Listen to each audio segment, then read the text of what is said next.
let me show you a new way in MindStudio to quickly prototype and build MindStudio workflows that you don't need to necessarily build an entire agent around. And if you just need to use it for a de facto purpose, such as quickly generating an image, quickly generating a search in Perplexity or something like that, where you don't want to or need to build out an actual agent to either run on a regular basis or share with others in your team or outside your team. This is just a way to quickly prototype and build within the MindStudio canvas. And this is using Workbench. So Workbench is a new way to start a workflow. And notice something different when I select Workbench. Notice how when I set this on demand, that we, of course, have the familiar preview and publish options, so that after you build something, you can either preview it in draft and run debugger mode or publish it. But now, when we come to Workbench, notice here there are two different things, two main differences. One is the preview and publish buttons are not here, and that is because Workbench is not designed to publish something. It is designed to quickly prototype or build a workflow for an ad hoc or as needed purpose. Also notice how the launch variables are not here, because this is not intended to trigger this workflow via an external source, whether it be another workflow or an external API or what have you. This is just to quickly prototype something really quickly. To use this, there is a new block in MindStudio that works well with this. When you come view all blocks, you could either do one of two things. You can go scroll all the way to the bottom and select set variable, or just do a search for variable and select this new block called set variable. And here you manually select a variable, a name and its value, because you're just quickly prototyping and building something out for an ad hoc or as needed purpose. So here, just like other variables, you specify what variable you want to output the content to. Let's say quick prototype.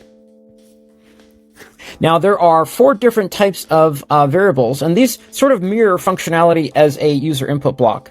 But because we're quickly prototyping, we don't need to build a formal user input block, add user inputs into it, because we're intending to either run this on a regular basis or share this with others. This is something that we're quickly prototyping for ourselves.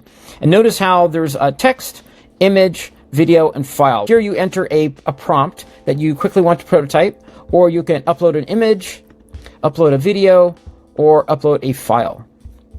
And then when you run this, this only runs in debugger mode. I have 3 quick examples to show you. Here, let's say that I want to do a really quick search on, I have an interview with someone, and as this example, I have an interview with Sean Thielen, the CTO of MindStudio. Give me some quick information about MindStudio, recent funding, and interesting icebreakers. So this is just a text type prompt that you would enter, and then you reference that variable. Here I'm calling it just quick prep. You reference that variable here, and now you use any other blocks downstream, just like you would with any other workflow in MindStudio. But when I run this, if I run this, either click on this run button or use the keyboard shortcut, Command or Alt, I think, on Windows, but I'm using a Mac here, Command R, notice how it just runs immediately. And furthermore, the debugger window can be expanded here instead of just being half screen or full screen. And then when it runs as you normally would experience it in debugger. And this is designed so that you can quickly get some information. This is something that you would use just once or twice. There's no need to build out an entire workflow or agent, publish it, and then expect to use it on a regular basis. Here's another example. This one is where you want to quickly create an image. And here we're using the set variable block to specify a prompt for an image, a generate text block to enhance that prompt, and then a generate image block to generate that image. Now, regardless of whether I set this to display to user or or set it to a variable, of course, if I set it to a variable, it will store it in a variable, but it will not literally display it to me as the runtime experience like in draft or publish mode. It will run in debugger. So let me show how this works real quickly.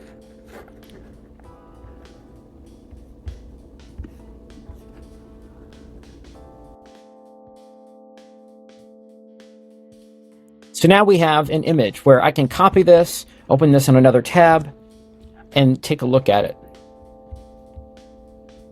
So now, as a third example, this is also generating an image, but now you can also combine these this set variable block to be consecutive.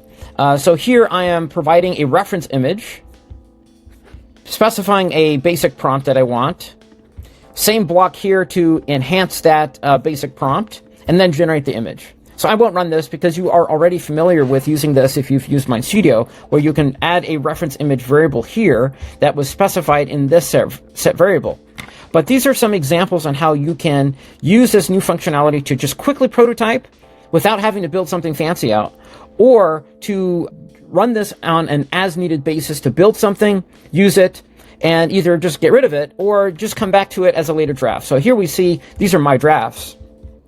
And here we see these are my quick prototypes that I just built, that I just demoed to you just now. So they are still here, but you will not be able to publish them or run them in drafts, and therefore you won't be able to share them. They're really just for yourself to quickly prototype. So we're really excited to see what you do with this new feature, and we're going to be building out on this new feature in the future. But let's see what you do with it and what suggestions you have for it. So I hope that you found this video helpful and informative. Thank you for watching.